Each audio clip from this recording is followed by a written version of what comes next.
जय हिंद दोस्तों, स्वागत है आप सभी का study with M SPB channel पर। दोस्तों, ये पॉलिटी से रिलेटेड वीडियो है। पॉलिटी के एमसीक्यूज डिस्कस कर रहे हैं हम लोग। तो ये सेकंड पार्ट है। इसके पहले एक पार्ट इसका आ चुका है। आपने अगर उसको नहीं देखा है तो आप उसको देख लीजिए। बहुत महत्वपूर्ण महत्वपूर्ण प्रश्न उसमें मैंने सॉल्व करवाए हैं, ठीक है। तो उसको ज़रूर देख लीजिए आप, क्योंकि उसको नहीं देखेंगे तो ये अधूरा रह जाएगा। क्योंकि उसके आगे से मैं यहाँ शुरू कर रहा हूँ, ठीक है। 30 प्रश्न उसमें करवाए थे हमने, और आगे वाले ये इसमें 31 से इसमें शुरू करेंगे। तो आप उसको ज़रूर देख लीजिए। लिंक मैं दे दूंगा डिस्क्रिप्शन बॉक्स में, आप उससे देख लीजिएगा उसको, ठीक है। और प्लेलिस्ट भी बनी हुई है, आप जाइए उस पर। मैंने बहुत सारे वीडियोस बना रखे हैं पॉलिटी से रिलेटेड, तो आप उसको देख लीजिए, ठीक है। तो चलिए शुरू करते हैं इस वीडियो को। भारत का संविधान पूर्ण रूप से तैयार हुआ था, कब तैयार हुआ था? भारत का जो संविधान है वो पूर्ण रूप से कब तैयार हुआ था?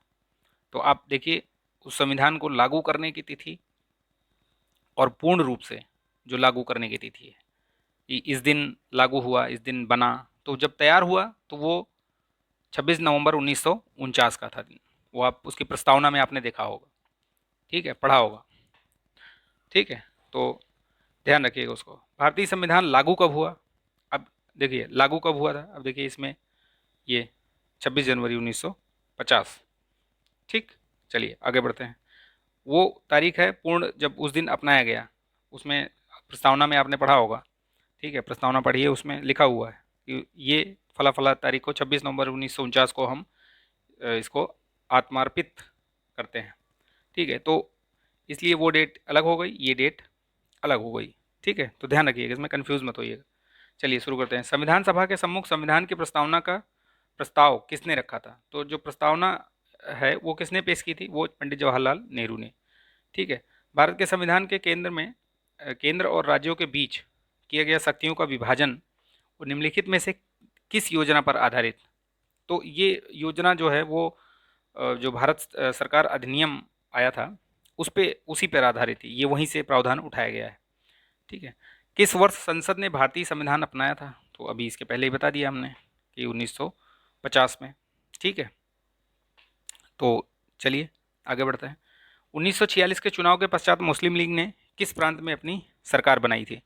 तो वो बंगाल में बनाई थी उन्होंने, ठीक है। बाकी तो ज़्यादातर जगहों पर कांग्रेस ने ही बनाई थी, चाहे वो संगठन से दल को मिला के दूसरे दल के साथ संगठन करके, या फिर ऐसे ही पूर्ण बहुमत से, ठीक है। तो लेकिन बनाई थी सब जगह लगभग।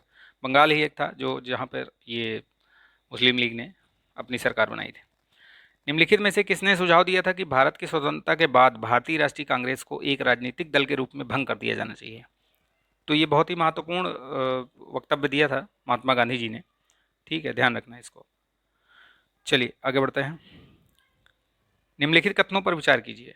तृतीय गोलमेज सम्मेलन के विचार विमर्श की परिणति जो है, तृतीय गोलमेज सम्मेलन की विचार विमर्श की जो परिणति है वो भारत सरकार अधिनियम 1935 से पारित होने के पूर्व हुई।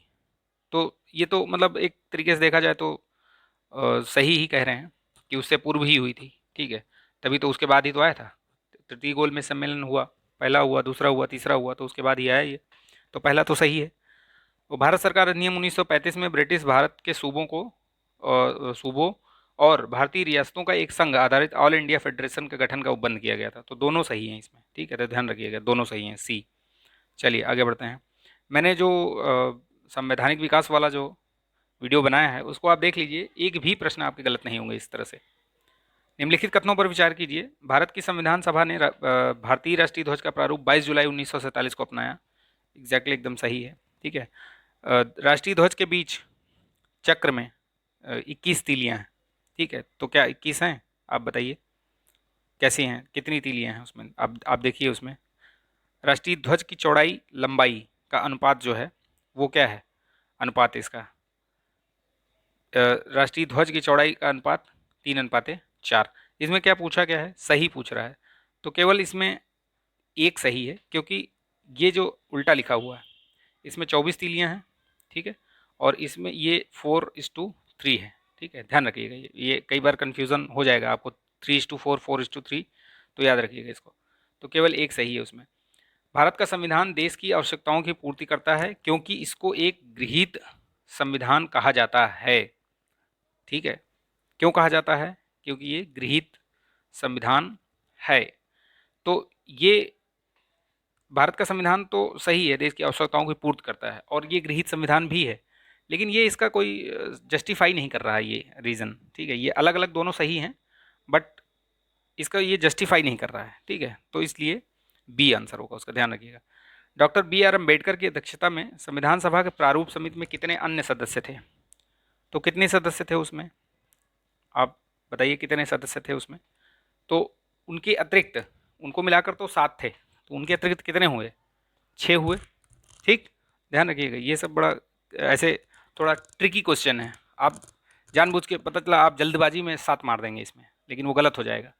ये 6 उनके अन्य पूछ रहे हैं ना, यानी कि वो भी थे, तो 7 थे टोटल। ठीक है, संविधान सभा के प्रारूप समिति के अध्यक्ष कौन थे? तो यही थे, डॉक्टर भीमराव अम्बेडकर। 1937 के चुनाव के पश्चात यूपी में गठित मंत्रिमंडल में वित्त विभाग किसको दिया गया था? तो किसको दिया गया था? वो रफ़ी अहमद किदवई को दिया गया था। ठीक है, ध्यान रखिएगा। संविधान सभा में डॉक्टर बी आर अम्बेडकर की अध्यक्षता में प्रारूप समिति का गठन कब किया गया था? ये जो प्रारूप समिति बनी थी उसका गठन कब किया गया था? तो उसका गठन किया गया था 29 अगस्त 1947 को। ठीक, चलिए आगे बढ़ते हैं। निम्नलिखित में से किस अधिनियम में संवैधानिक निरंकुशता का सिद्धांत अनुमोदन किया गया था? तो किस में किया गया था? ये 1935 वाला ही अधिनियम है जिसमें ये संवैधानिक निरंकुशता का सिद्धांत दिया गया था। ठीक है, संविधान सभा की प्रांतीय संविधान समिति का अध्यक्ष कौन है? प्रांतीय समिति के, तो प्रांतीय समिति के इसमें कंफ्यूज मत होइएगा, ये अपने सरदार पटेल जी है। ठीक है, चलिए आगे बढ़ते हैं। डॉक्टर भीमराव अम्बेडकर का जन्म और मृत्यु कब और कहाँ हुआ था? मतलब कब हुआ था, कहाँ तो छोड़िए, जन्म और मृत्यु का पूछा है कि कहाँ हुई थी उनकी। तो देखिए, उनका जन्म हुआ था 1891 में और मृत्यु उनकी हुई थी 1956 में। ठीक है, तो ध्यान रखिएगा, इसको महत्वपूर्ण है, कई बार पूछ लिया जाएगा।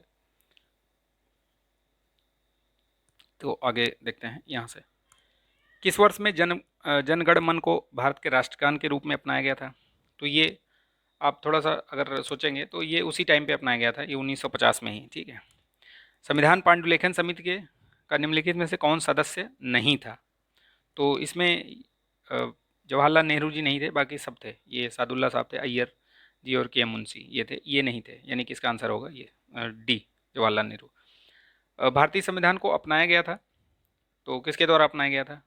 संविधान सभा द्वारा अपनाया गया था।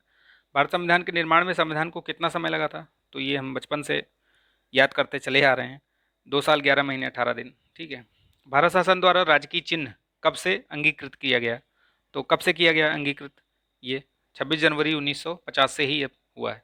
ठीक है, संविधान निर्मात्री परिषद की झंडा समिति के अध्यक्ष कौन थे? ये डॉक्टर राजेंद्र प्रसाद थे। ठीक, भारत को संविधान देने का प्रस्ताव संविधान सभा द्वारा पारित किया गया था, तो कब पारित किया गया था वो? तो 22 जनवरी 1947 को ये जो प्रस्ताव दिया था वही पारित हुआ था। ठीक है, 22 जनवरी 1947 को। भारत की स्वतंत्रता के समय इंग्लैंड में किस पार्टी की सरकार थी? तो वहाँ पे किसकी सरकार थी? लेबर पार्टी की। ठीक है, ध्यान रखिएगा, ये प्रश्न महत्वपूर्ण है। भारतीय संविधान की पहली बैठक कब हुई थी? तो ये 9 दिसंबर को 1946 को, याद रखिएगा। 3 महत्वपूर्ण एकदम से जो स्टार्टिंग वाली हैं, 3 महत्वपूर्ण डेट्स याद रखिएगा, 9, 11 और 13। 9 को पहली बैठक हुई, 11 को डॉक्टर राजेंद्र प्रसाद जी को स्थायी अध्यक्ष चुना गया और 13 को जो है ये उद्देश्य प्रस्ताव पारित किया गया। तो ये ध्यान रखिएगा। भारतीय बी आर अम्बेडकर का संविधान सभा में निर्वाचन कहाँ से हुआ था? तो ये मुंबई प्रेसिडेंसी से। ठीक है, निम्नलिखित अधिनियम में से किस अधिनियम के फलस्वरूप बर्मा भारत से अलग हुआ था? तो ये जो गवर्नमेंट ऑफ इंडिया एक्ट 1935 आया था, उसी के थ्रू इसको अलग किया गया था। ठीक है, याद रखिएगा इसको। भारत की संविधान सभा ने राष्ट्रीय ध्वज को सर्वप्रथम कब स्वीकार किया था? तो भी इसके पहले भी एक क्वेश्चन इसी तरीके से आया था, 22 जुलाई 1947 को। संविधान सभा में उद्देश्य प्रस्ताव निम्नलिखित में से एक के द्वारा प्रस्तुत किया गया था, तो अभी बताया मैंने आपको, पंडित जवाहरलाल नेहरू। ठीक है, तो आज इतना ही क्वेश्चन रखते हैं। नेक्स्ट जो आगे का क्वेश्चन होगा वो अगले वीडियो में, ठीक है, डिस्कस करेंगे। तो आई होप कि ये वीडियो आपको पसंद आया होगा। पसंद आया तो प्लीज़ इसको लाइक शेयर सब्सक्राइब कर लीजिए। ठीक है, चैनल को सब्सक्राइब करके बेल आइकन ज़रूर प्रेस कर लीजिए ताकि वीडियो का नोटिफिकेशन आपको मिलता रहे। तो ठीक है, मिलते हैं नेक्स्ट वीडियो में। तब तक के लिए आप अपना ध्यान रखिए, स्वस्थ रहिए, मस्त रहिए, बिंदास रहिए। जय हिंद।